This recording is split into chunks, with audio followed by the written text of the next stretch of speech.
திரிஷா அவருடைய தாய் மாமன் ஒருவர் பாஜகவில் பெரிய பொறுப்பு இருக்கார், அவர் வழியாக பேசுகிறாங்க. இத்தனை தடவை பேசுகிறாங்க. இப்போ விஜய்க்கு எடுத்து என்ன சொல்லப்படுகிறதுனா, நீங்கள் இந்த கூட்டணியில் விஜயகாந்தை போல் எதிர்க்கட்சி தலைவரோ இல்லை ஒரு 25 எம்எல்ஏவோ இருந்தால் நீங்கள் அடுத்த முதலமைச்சராக வருவதற்கான முயற்சி செய்யலாம்.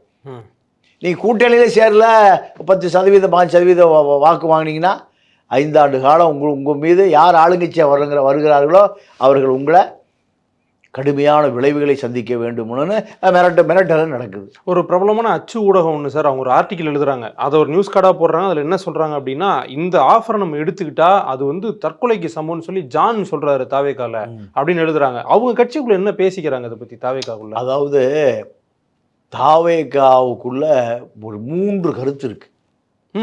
ஒன்று ஜான் ஒரு கருத்து வச்சிருக்காரு, ஆதவ் அர்ஜுனா ஒரு கருத்து வச்சிருக்காரு, புஷி ஒரு கருத்தை சொல்லுகிறார். யார் கருத்து வலிமையான கருத்து? அது விஜய் தான் முடிவு பண்ணணும்.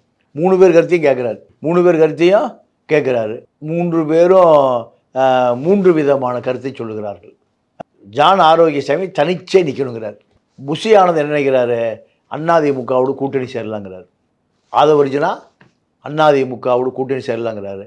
புஷியை பொறுத்த வரைக்கும் நமக்கு ஒரு 60 சீட்டு, 3 கட்சிகளுக்கும் இணையான சீட்டு கிடைத்தால் நம்ம அதை ஆதரிக்கலாங்கிறாரு புஷி.